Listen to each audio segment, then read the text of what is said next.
Igitondo cyiza kuri mwese mukunda ndetse mugakurikira amakuru n'ibiganiro tubagezaho ngira ngo dutangiranye n'akavideo kagufiya nibikomeje kubera mu burasirazuba bwo hagati. Ni nayo mpamvu bigiye kutwerekeza muri izi nkuru zo mu burasirazuba bwo hagati zose zikomeje kuvugwa. Turahera ku bisasu byituye mu gihugu cya Kuwait ndetse bigasekura uruganda rw'amavuta rugashya rugakongoka. Ibi kandi bije nyuma yuko no ku munsi w'ejo twagarutse ku nganda z'igihugu cya Israel zikomeje gutwikwa n'abanya-Iran. Iran iracyari muri wa mujyo wo kwihorera, gusa intambara ikomeje gufata indi ntera. Igihugu cya Israel cyongeye kurasa muri Yemen, kirasa muri donc ku mutwe wa Hezbollah hariya muri Liban, kinarasa Tehran mu gihugu cya Iran. Muze tuganire kuberebana n'aya makuru. Ni intambara ikomeye cyane ikomeje no gutuma ubukungu bw'isi bujya aharindimuka. Perezida Donald Trump yongeye kwihenura ku bihugu biri kugirwaho ingaruka no gutumbagira kw'ibiciro by'ibikomoka kuri petrol byanze kuba byamufasha muri no ntambara. Turaza kugaruka kuri iyi nkuru birambuye tumenye uko byitwaye, ariko kandi turagaruka ku mibare yashyizwe ahagaragara y'abamaze kwicirwa muri no ntambara atangijwe ku gihugu cya Iran ku itariki ya 28 z'ukwezi kwa kabiri uyu mwaka wa 2026. Kimwe mu bintu bitangaje nuko iyi mibare ni minini cyangwa se n'abantu benshi. Nk'ubwo ngubwo imibare tubwira ko abasirikare 13 ba Amerika nibo bamaze kwicirwamo, hanyuma barenga 200 barakomereka. Babiri ba Saudi Arabia barishwe n'abaturage, hanyuma muri leta zunze ubumwe z'Abarabu ni 11 bapfuye, muri Oman ni 3, 1937 muri Iran, ariko Libanon nayo abapfuye barakabakaba mu gihumbi, abakomeretse sinakubwira. Ni intambara imaze kwangiza byinshi. Muze tuganire kuko ibi bihugu byose duhereye muri za Cyprus, za Palestine, Syria, Iraq, Iran, Jordan, Kuwait, hose hari imibare ishyizwe ahagaragara y'abantu biciwe muri ibi bitero. Muze byose tubiganireho turebera hamwe uko ibintu byitwaye. Ibyo bihugu Perezida Donald Trump yihenuyeho byo ni ibihe? Muri iki gitondo mw'abantu mwe mbazaniye amakuru navuga ngo ashyushye, turabiganiraho. Ibi bihugu Trump arabihimisha kuba bigomba donc kumufasha mu ntambara, bitamufasha n'undi bigakomeza kota no kwirengera ingaruka z'ibyo bari guhura nabyo muri buriya burasirazuba bwo hagati. Muze kunyemerera rero nsoreze hano iwacu, ngira ngo mu baturanyi mu gihugu cy'u Burundi twaraye twumvise ibiturika, ndetse guverinoma y'u Burundi natangaza ko ari uruganda rwahiye rwari rwikoreye donc ububiko bw'intwaro habafashwe n'inkongi burashya burakongoka. Cyakora ayo magambo bwatangaje mbere yuko buyatangaza hari bari batangiye kuvuga bati hari bigiye kuvugwa kandi biravugwa bimeze uko nguko, atariko ntimubyitege nk'ukuri, ahubwo Bujumbura yatatswe. Ngira ngo iyo nkuru nanayigarutseho hano, benshi bantera amabuye baravuga bati oya ububiko bwahiye. Nibyo bwari igisirikare cy'u Burundi cyabyemeje, ubwo tube twemeye ibyo ngibyo, ariko namayobera matagatifu niko nababwira. Mbaye ikaze rero, ariko kandi intangiriro nziza z'ukwezi kwa kane, no kwezi gushya tugiye kwinjira mu bihe byo kwibuka inzirakarengane zazize jenoside yakorewe abatutsi mu Rwanda mu 1994. Urumva ko ibihe bidasanzwe. Ubwo rero reka mbifurize kugira intangiriro nziza zo ku kwezi kwa kane. Reka dutangire twanzike duhere kuri Perezida Donald Trump, kuko mu burasirazuba bwo hagati buri hari byinshi turaganiraho bigendanye n'intambara ikomeje inageze ku munsi wayo wa 33. Duhere rero kuri no nkuru iratubwira ko Perezida wa Leta Zunze Ubumwe za Amerika yitwa Donald Trump ngo yihenuye ku bihugu byanze kumufasha guhangamura igihugu cya Iran, bikaba bikomeje guhura n'ibibazo by'ibiciro by'ibikomoka kuri petroli. Akaba avuga ko bigomba kubaga bikifasha.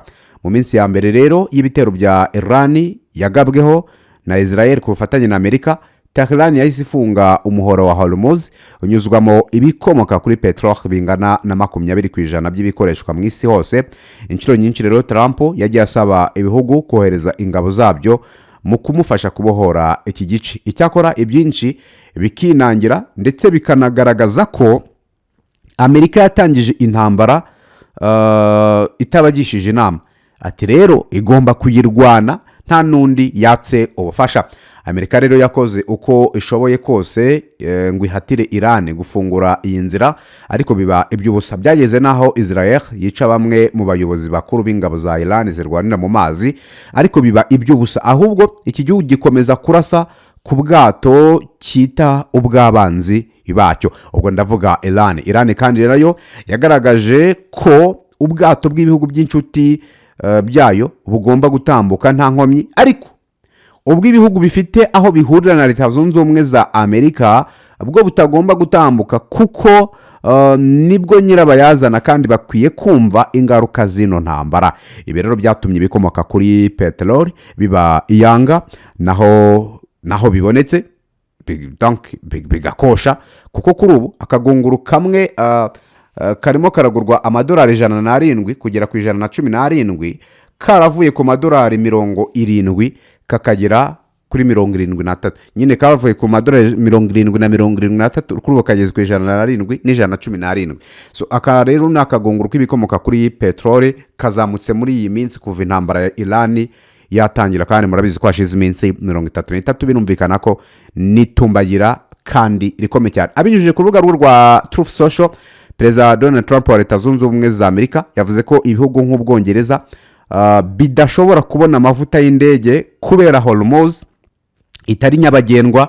Ati rero bikwiriye kungikanya umurava byatakaje bibwirwa gufasha Amerika bikajya kuyizanira. Ati mugomba kubaga mukifasha. Mu magambo ya Perezida Donald Trump ati nibungikanye ubushake bwatinze bajye mu muyobora hanyuma bayafati. Yakomeje avuga ko ibihugu bikwiriye kumva icyo kwirwanirira bivuze. Ati Amerika ntabwo izongera kubafasha na busa nk'uko mutigeze mudufasha. Trump rero yagaragaje ko nubwo ibihugu byamutereranye mu kurasa igihugu cya Iran, ndetse bimwe bimwemerera ubufasha bikaza kwanga kubumuha cyangwa se bikamuha ngo ubw'intica ntikize, Iran yamaze kuneshwa ngo ku rugero rwo hejuru. Ati rero igice cyari gikomeye cyakuwe mu nzira, mugende mujye kuzana amavuta yanyu. Uwo ni Perezida Donald Trump yashoraga ibihugu mu ntambara ngo bigende biyazane ku mbaraga, kuko yabwiye ati mubage mwifashe. Iran rero yakunze kurasa ku bwato butwaye ibikomoka kuri peteroli, yitaga ko ari ubw'ibihugu by'inshuti za Israel ndetse na Leta Zunze Ubumwe za Amerika. Nk'ubuheruka kuraswa mu gihugu cya Kuwait, ndaje nanakerekezemo kuko n'uruganda rwa Irashe si ubwato gusa, bwari bwikoreye utugunguru tubarirwa muri za miliyoni, twari donc bwari bugeze hafi ya Dubai muri Leta Zunze Ubumwe z'Abarabu. Hanyuma intambara ya Iran yatangiye ku itariki ya 28 Gashyantare, kuri bimaze kugwamo nibura abo muri Iran bakaba 3,492, nkuko imejyanga iharanira uburenganzira bwa muntu ibitangaza. Abo rero barimo abasivile bakaba mu 1,500, ariko imibare nayo ndaje nyigarukeho. Hari abandi bashyize imibare ahagaragara ntekereza ko ariyo y'ukuri nageranya na societe civile. Ni mugerero mu gihugu cya Israel, ibitero bya Iran ho baravuga ngo bimaze kwica abantu 19, ariko ibi nabyo bitandukanye n'imibare niboneye yashyizwe ahagaragara yagiye ikorwa n'ubushaka muri ibi binyamakuru. Nibyo biba bifite akenshi imibare ya nyayo myinshi, kuko za societe civile ziri muri abo baturage, ziri mu zahunze, abapfuye ziba zibazi. Leta ya Iran rero ishobora gutangaza ngo hapfuye 19, abo 19 nibura bakaba baraguye mu gitero kimwe cy'umunsi wa mbere, kuko ibi bitero aho bigabwa ntago ari mu butayu, bigabwa ku baturage. Rero kuvuga ngo Israel yapfushe 19, iyi ni propaganda y'abanya Israel. Hanyuma rero kugeza ubu ngubu uko imibare ibigaragaza, birasa nkaho ibintu bigenda birushaho kuba bibi cyane muri Burasirazuba bwo hagati, kubera ko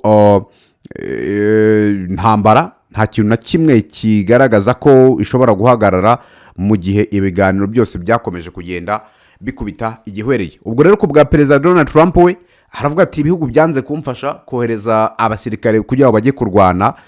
Ati nimubage mwifashe, nimwe muri gutuma ibiciro by'ibikomoka kuri peteroli byanyu bitumbagira, kandi ntacyo ndaza nenda kubafashaho. So n'amagambo ya Perezida Donald Trump, umwe mu bagabo navuga ngo kugeza uyu munsi wa none ibirebana n'intambara babishyizemo ingufu kandi zikomeye cyane. Tukiri aho tunyarukire mu gihugu cya Kuwait. Kuwait ni ukuvuga ngo hari ubwato buherutse kuraswa n'ubw'Abanyakuwait n'Abanyamerika, n'ababwiye ntibwarasiwe neza ku nkombe za Dubai muri Leta Zunze Ubumwe z'Abarabu. Iyi Kuwait mu rukerera rwashize harashwe uruganda rutunganya amavuta rurashya rurakongoka. Uru ruganda rero rwarashwe n'Abanya-Iran bavuga ko harimo inyungu za Leta Zunze Ubumwe z'Amerika. Kuwait nayo mu bihe bitandukanye yagiye iraswa, ariko noneho aho bigeze birasa nkaho Kuwait ishobora kwinjira mu ntambara nayo, kubera ko mu bihugu byarashwe byinshi byaratuje kuko birabizi hari impamvu birimo biraraswa. Ariko noneho uruganda rwa Kuwait ni rwo runini mu gihugu, rwarashwe rurasenwa rurashya rurakongoka. Ibyo byose byakozwe n'Abanya-Iran. Haracyari kwibaza ngo aba Banya-Kuwait n'Abanya-Bahrain n'Abanya-Iraq na Saudi Arabia na Leta Zunze Ubumwe z'Abarabu tutibagiwe na Qatar, ibi ko ari ibihugu byagiye biraswa cyane ugereranyije n'ibindi, niki biri buze gukora ku birebana n'indwano, niki biri buze gukora bikaba byakemura amakimbirane akomeje kumvikana hariya, akomeje no gutuma nabyo ubwabyo bibigenderamo. Iyo ndi kuvuga ni Kuwait yarashwe, ariko hari n'ibindi bihugu byinshi byagiye biraswa bigaceceka. Uyu munsi wa none Kuwait, kimwe mu bihugu byari bifite uruganda rutunganya amavuta ruyohereza ku isoko mpuzamahanga, kandi ukabona yuko bafite ukuntu badomina ibindi bihugu kubera ko inganda zabo zitunganya ibikomoka ku mavuta byinshi cyane, bakabyohereza ku isoko mpuzamahanga. None barurashe. Urumva ko bya bibazo byo kugwa k'ubukungu bw'isi byanga bikunda bigomba kwiyongera, kubera ko ibikorwa remezo byaduherezaga ibintu dukeneye, amavuta, ibikomoka kuri petrol, essence na za mazutu ndetse na gaze ducana, uretse kuba byarabuze inzira ibizana, bikomeje no gutwikirwa aho biri. Ibyo nabyo ubwabyo ni ikibazo gikomeye cyane, kandi ntekereza ko gishobora gufata indi ntera. Intambara rero yakomezaga, uretse urwo ruganda rwo muri Kuwait rwatwitswe, andi makuru ahari aremeza ko ibintu mu by'ukuri kugeza amaginga ya bitoroshye habe na gato. Ndetse amakuru akavuga yuko Perezida Donald Trump amaze gutangaza ko intambara yo mu gihugu cya Iran, Amerika na Israel byashoje kuri iki gihugu cya Iran, ngo ishobora kurangira mu byumweru 2 cyangwa se 3, kukuba bakomeza kurasa bakabihagarika, intambara ikaba yarangira. Ni inkuru mbonye mu kanya gato cyane, turebe yanditse kuri iki gitangazamakuru Al Jazeera, bavuze bati Iran na Amerika, amakuru perezida wa Leta Zunze Ubumwe z'Amerika Donald Trump amaze kwemeza ko yenda kurangiza byako kanya intambara batangije ku gihugu cya Iran mu byumweru 2 biri imbere cyangwa se 3, akaba yavana ingabo za muri kariya karere. Trump rero avuze ibi, katurebe, avuga ko intambara ishobora kurangira mu gihe cya vuba cyane, ndetse kubera ibiganiro bya diplomasi bari kugirana n'igihugu cya Iran, banditseho Tehran. Amakuru rero akakomeza avuga ko ngo biteguye gukora buri kimwe bakaganira mu rwego rwo kurangiza akazi, ndetse kakarangizwa nibura mu byumweru 2. Akavuga ko ngo atari iminsi myinshi kubera ko ibiganiro biri kugenda neza. Umugabo se Perezida Trump ubu nibyo tumwizere, ibiganiro biri kugenda neza. Abanya-Iran bo bagiye babihakana mu bitandukanye. Ni inkuru imaze gusohoka mu kanya gato cyane. Anyway, ngira ngo nuko bimeze, ariko kubirebana n'imirwano ho igihugu cya Iran mu rukera rwa none cyarashe ubwo Kuwait cyongera no kurasa mu gihugu cya Israel.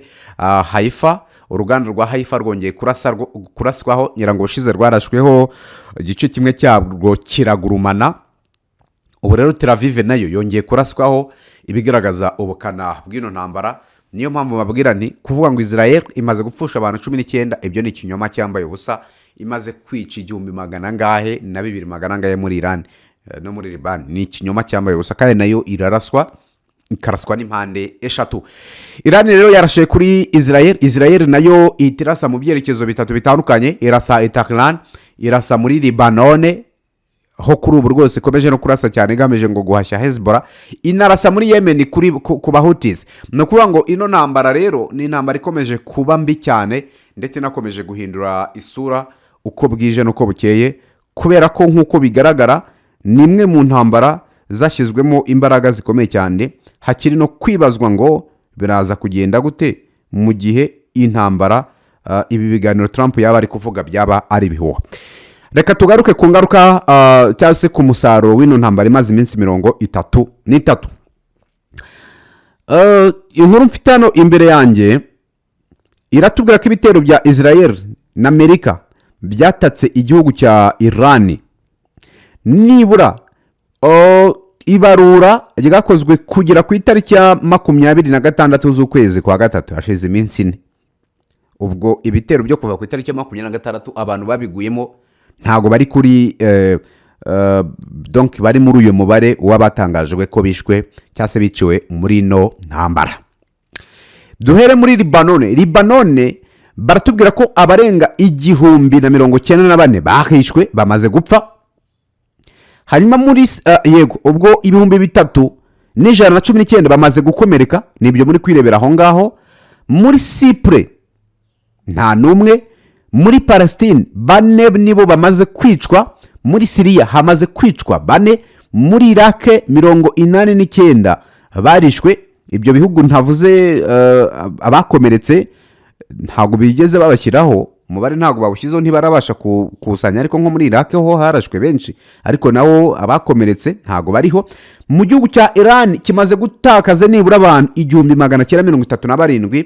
Hanyuma abakomeretse muri Iran ni 24,000 n'abantu 800. Abo nibo bamaze gukomerekera muri no ntambara. Israel rero imibare iravuga ko abamaze gukomereka ni 5226, hapfuye 19. Iyo ni imibare ikomeje kuvugwa, kuko bivugwa ko ngo amakuru ya nyayo ashobora kuba habanye n'ibi ngibi. Muri Jordani 28 barishwe, barakomeretse, nta numwe wapfuye bari kugaragaza. Ni mu gihe muri Kuwait 6 nibo bishwe, nabo nta numwe wakomeretse bari kugaragaza. Hanyuma muri Bahrain 3 nibo bamaze kwicwa. Muri Qatar baravuga ko ngo 16 bakomeretse. Muze kumva ahantu haba hari ibinyoma.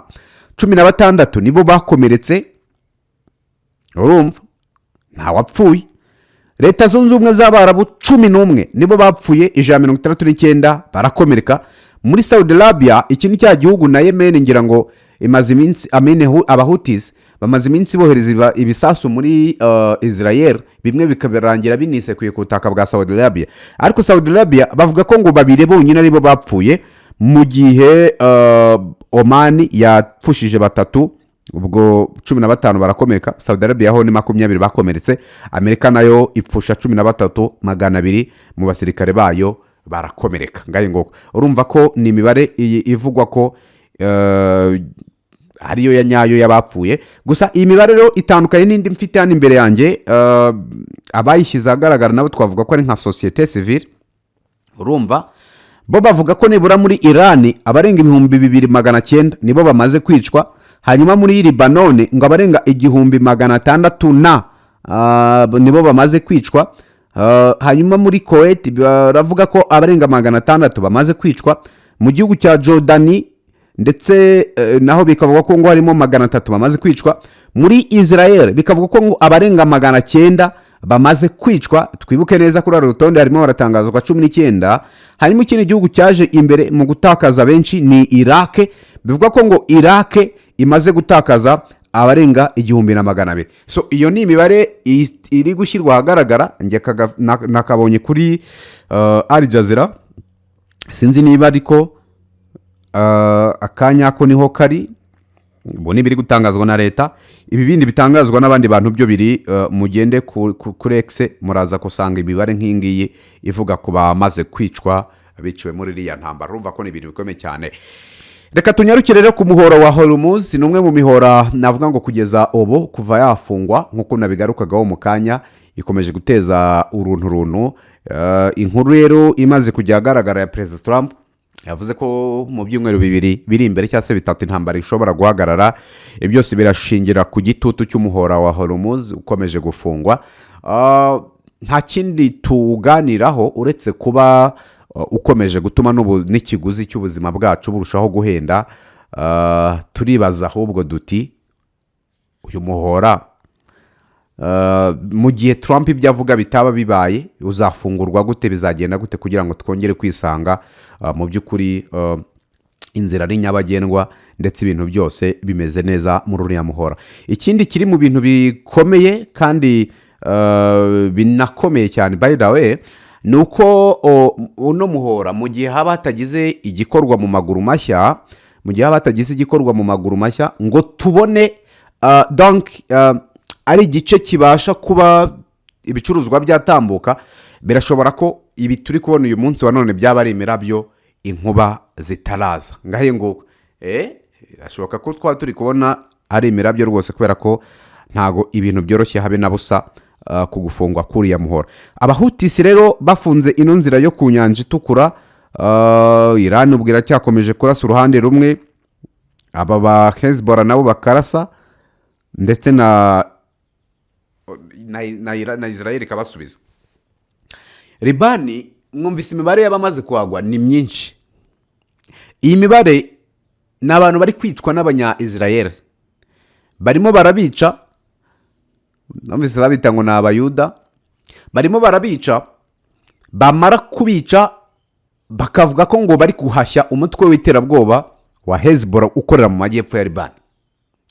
Iki gice harimo n'imijyi yamaze kubifatwa n'abasirikare ba Israel. Kimwe rero mu bintu bikomeje kwibazwa na benshi naho ino ntambara igana, kubera ko yo ntiri kuvugwaho cyane, ariko abanyaribani bakomeje kwicwa n'abanya-Israel. Ikintu cyitwa Israel mu matwi y'abanyaribani ni nko kuvuga Satani. Urumva ko ni ibintu bitari byiza habe na gatoya. Birakomeje kuba bibi cyane. So ngira ngo rero nuko nguko bimeze. Mu yandi makuru tuganire hano hafi, tugaruke twizire i Bujumbura. Umuvugizi w'ingabo z'u Burundi General Gaspard Baratuza yarayatangaje ko hari ububiko bw'intwaro bwo mu kigo cya gisirikare mu gace ka Musaga bwafashwe n'inkongi y'umuriro, intwaro zirashya zirakongoka. Amakuru rero yo kuturika ku bubiko bw'intwaro yamenyekanye ku munsi w'ejo tariki ya 31 Werurwe 2026. Ububiko rero bw'intwaro bukaba ububiko bw'intwaro bwahiye buherereye mu kigo cya gisirikare kizwi nka Baze, ni mu mujyi wa Bujumbura. Umuvugizi w'igisirikare cy'u Burundi rero Gaspard Baratuza yabwiye Reuters ko impanuka ikomeye ishingiye ku muriro w'amashanyarazi ngo yibasiye ububiko bw'intwaro muri rusange muri Musaga, ni nayo ntandaro yo guturika kwari kuri kumvikana mu bice bitandukanye bya Bujumbura. Ngo donc ubutumwa bwanyujijwe kuri konti ya X ya Minisiteri y'Umutekano imbere mu gihugu mu Burundi bavuga ko ngo rero harimo ibirimo biturika kubera umuriro wadutse mu kigo cya gisirikare i Bujumbura. Abari muri uriya mujyi rero abari mu mujyi mutekane, ibindi ntihagire ibindi byago mutera, birimo bigukurikiranwa. Yego nuko banditse itangazo bashyize ahagaragara. Gusa nakomeje ngiye kuraranganya amaso ku mbuga nkoranyambaga ngo ndebe icyo benshi mu baturage bari babivugaho. Bivuga ko rero ubu bubiko butiturikije, ahubwo nibyo harashwe buraturitswa, ariko ngo haracyari urujijo rw'ababa babikoze kuko ngo bashobora kuba bashaka gukorera kudeta Perezida Evariste Ndayishimiye. Iyi rero bikavuga ko ngo ari kudeta yahumuye, ndetse no mugabo agomba kuba maso kuko isaha n'isaha ashobora gukorerwa kudeta. Abo mu gisirikare ntibamukunda, abo mu nzego nkuru z'igihugu nabo ubwaho ngo ntago bamushaka, ukuntu batamwifuzamo.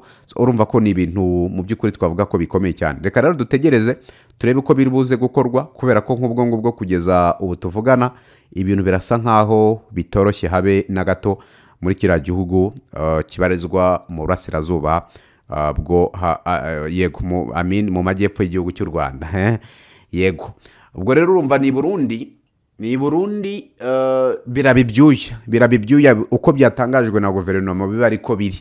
Ariko nimba abashaka gukora kudeta bakaba baturikije ububiko bw'intwaro kugira ngo igihugu cy'u Burundi nikinjira mu ntambara kitazabona ibirwanisho byo kurwana, byanga bikunda twabona ibintu bitari byiza mu minsi iri imbere ngaho nguko reka mbashimire mukomeze kugira intangiriro nziza z'ukwezi kwa kane hagati y'ubwo gahunda zacu zirakomeje by the way mu kanya ibirebana no guturitswa k'ubu bubiko ndakora inkuru yihariye ibivugaho kuko amakuru avuga ko ngo ababuturikije bagamije gutuma igihugu cy'u Burundi intambara cyaba kigiye kujyamo kitazabasha kwirwana kubera ko batazaba bafite stock ihagije y'intwaro zigomba kwifashishwa muri iyo ntambara ni inkuru ngiye gukoraho mu kanya gato cyane mu kiganiro gikurikiye reka rero mbashimire ibiganiro byacu byo birakomeje